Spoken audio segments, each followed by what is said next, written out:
Very few directors in the history of cinema have had the ability to consistently produce beautiful and profound images. Andrei Tarkovsky's compositions are so moving you willingly let yourself be hypnotized by them. In this video, I wanted to introduce you to the Tarkovsky overhead glide shot. The camera has a top-down view, where it dollies over the scene. I don't think there's another director who has done this shot better, and Tarkovsky has done it so many times over so many movies in so many different variations. He is the undisputed king of the cinematic glide. I'm going to stick to 3 shots from the same movie, Stalker. It's my favorite Tarkovsky film and is in my all-time top 10 list of greatest movies. Here's something you might find interesting. In my video on making art movies, I said art films shouldn't bore you. One of the complaints against Tarkovsky is his films are too verbose and boring. If you're interested to know what I think, wait till the end of this video. Stalker is a guide who takes people into the zone. In the zone is the room in which wishes come true. There aren't any spoilers here because it's almost impossible to spoil a Tarkovsky movie. It's like a roller coaster. You can look at the entire thing from below and tell yourself you know everything about it, but writing it is another matter. These sequences have the greatest impact when seen in the context of the movie, preferably on a screen that's 42 inches or greater. You'll understand why after you've seen it. The very second shot in Stalker is an overhead glide shot. This is one of the simple ones and a great introduction to the technique. We start with a static shot of the table. Tarkovsky gives us a few seconds to take it all in. There's a needle, some pills, and a half-eaten apple, so somebody's obviously sick. A train moves the glass to kick things off. We glide left to see the wife, who's sleeping. Notice how the glide shot isn't some random shot. The rules of great art films apply here. You have to introduce new information as you go.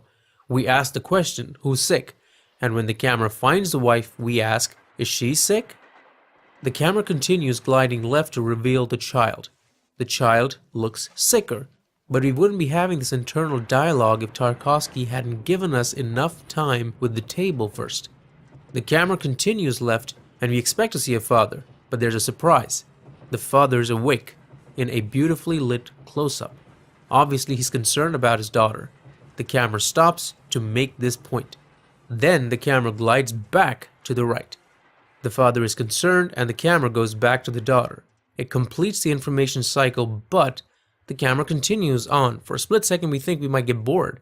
Everything we need to know, we know already. So is Tarkovsky going to bore us? No, the wife is awake. Surprise. Not only that, she looks away from her husband and her baby. Things are not well in their relationship. Why? The camera glides back to the table. That's why. The story of their life is on that table. The full cycle of information is now complete. The noise of the train passing by motivates the sound that wakes up the wife, and it ends before we complete the shot. The sound of the train is significant. It symbolizes a journey and is a premonition of things to come. So with this first shot, we can establish 3 rules. 1. Always provide new information or the shot will get boring. 2. Don't be shy to use sound to help you with rule number 1. And rule number 3, which is Tarkovsky's master touch, be cyclical. The glide returns us to the beginning in a cycle. In the second glide shot I'm going to show you, we can understand this in greater detail. Our 3 main characters have entered the zone and are moving towards the room.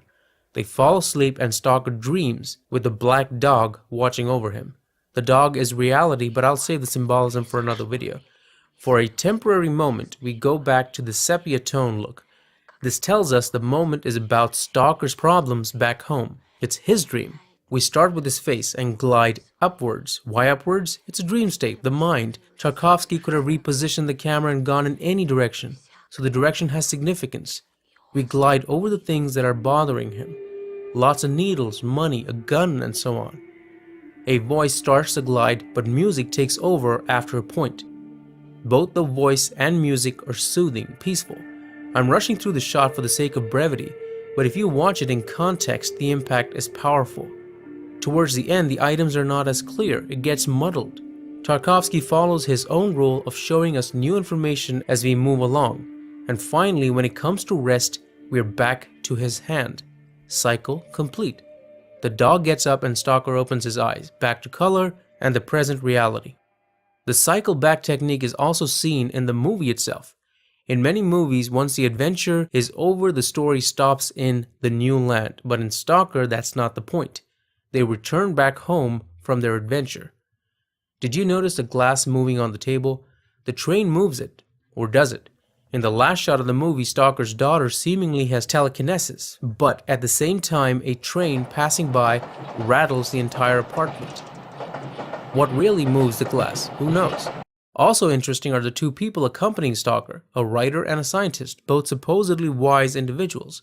Yet, at the end of the cinematic glide shot, it's Stalker who is seen to have real wisdom. He knows what's coming, just not how he should react to it. Rule number 4. Tarkovsky's glides are always designed to put us in a trance-like state, just like Kurosawa did in Rashomon. If we have a story moving forwards, it turns at a point and takes us on a trip.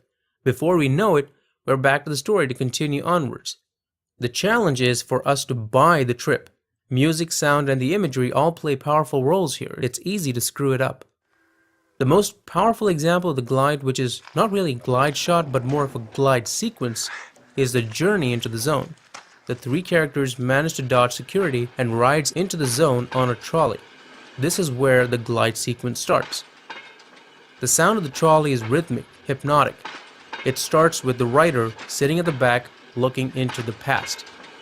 After a while he turns to see where he's going. Then we see some scenery.